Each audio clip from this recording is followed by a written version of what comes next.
ജൻസികളുടെ firing and hiring. ജൻസികളെ ജോലിക്ക് വെക്കുന്നതാണോ പ്രശ്നം, അല്ല അവരോടുള്ള നമ്മളുടെ പെരുമാറ്റത്തിലാണോ പ്രശ്നം?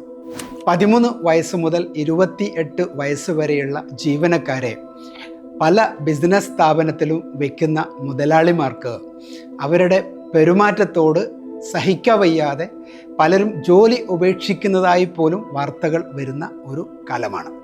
ഈ കാലഘട്ടത്തിൽ നമുക്ക് ജൻസികളുടെ പ്രത്യേകതകളെക്കുറിച്ചും അവർ ഒരു ഫേമിൽ ഉണ്ടാകുമ്പോൾ അവരോട് എങ്ങനെയാണ് നമ്മൾ സമീപിക്കേണ്ടത് എന്നതിനെക്കുറിച്ചുമുള്ള കുറച്ചു കാര്യങ്ങൾ.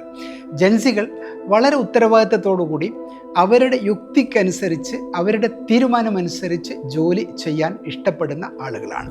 കഠിനമായ നിയന്ത്രണങ്ങളോ ദീർഘമായ പരിശീലനങ്ങളോ ഒന്നും അവർ ആഗ്രഹിക്കുന്നില്ല. അവരെടുക്കുന്ന ജോലിക്ക് ശമ്പളം ആഗ്രഹിക്കുന്നു, അവരുടെ ഉത്തരവാദിത്തങ്ങൾ കൃത്യമായി അവർ നിർവഹിക്കുന്നു, അവർ അതിന് അപ്രിസിയേഷൻ നേടുന്നു. ഇത് അവരുടെ സ്വഭാവമാണ്. എന്നാൽ പല മുതലാളിമാരും ഈ ജൻസികളെ ജോലിക്ക് വെക്കുകയും അവരുടെ തൊഴിൽ മേഖലകളിൽ ഇടപഴകുകയും അവരോട് ശരിയായ രീതിയിൽ ആശയവിനിമയം നടത്താതിരിക്കുകയും ചെയ്യുന്നത് കൊണ്ട് ജൻസികളുടെ പെരുമാറ്റങ്ങൾ ഇറിറ്റേഷൻ ഉണ്ടാക്കുന്നു, തൊഴിൽ മേഖലയിൽ അസ്വസ്ഥതകൾ ഉണ്ടാക്കുന്നു. നമ്മൾ ഒന്നേ ചിന്തിക്കേണ്ടതുള്ളൂ, അവർ വളരെയധികം പ്രൊഡക്ടിവിറ്റി തരാൻ കഴിവുള്ള ആളുകളാണ്, ഊർജ്ജസ്വലരാണ്. അവരോടുള്ള പെരുമാറ്റം നേരെയായാൽ മതി, ലോജിക്കായാൽ മതി, അവരോടുള്ള ആശയവിനിമയം കൃത്യമായാൽ മതി, മതിയായ ഗൈഡൻസ് കൊടുത്താൽ മതി.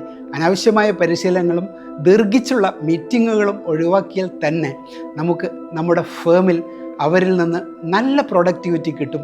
ഇൻവോൾവ്മെൻറ്റോടുകൂടി ഒരു മുതലാളി അവരുമായി ഇടപഴകിയാൽ തീർച്ചയായും ഒരു സിസ്റ്റത്തിന് ഏറ്റവും സപ്പോർട്ട് ചെയ്യാൻ പറ്റുന്ന ഒരു വിഭാഗമായിരിക്കും ജൻസികൾ എന്ന് ഓർമ്മിക്കുക.